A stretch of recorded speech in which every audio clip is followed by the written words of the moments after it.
Hello guys, good morning. अहिले चाहिँ बिहानको 5 बजिरहेछ। म चाहिँ 4 बजे उठेर चाहिँ फ्रेस हुने, एक्सर्साइज गर्ने, आफ्नो काम गरेर अनि किताब पढ्नलाई बस्छु एकछिनमा। अनि फेरि नास्ता गर्ने त पछिको कुरा भयो। होइन, त्यस्तै छ। लाइक, सेयर अनि सब्सक्राइब गरिदिनु होला गाइज। अहिले चाहिँ म बाहिर आइसकेँ। अब एकछिनमा म नास्ता बनाउँछु। चौचौमा गएको छु। हेर्न सक्नुहुन्छ हाम्रो वरिपरिको दृश्य। आज बादल लागेको छ। ल गाइज, म चौचौ बनाउँदैछु।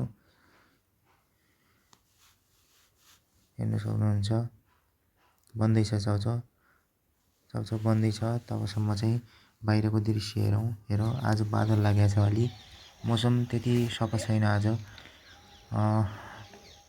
हिजो राति अलि पानी परेको थियो। आज पनि बिहान अलि पानी पर्दै थियो। मौसम त्यस्तै छ।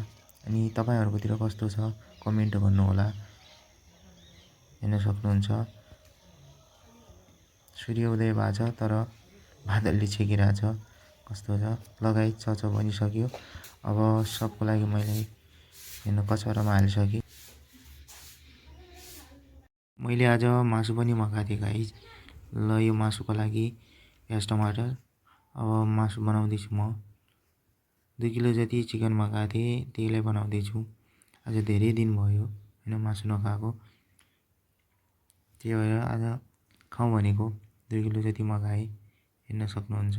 अब म बनाउँदैछु, एकछिनमा रेडी हुन लाग्छ।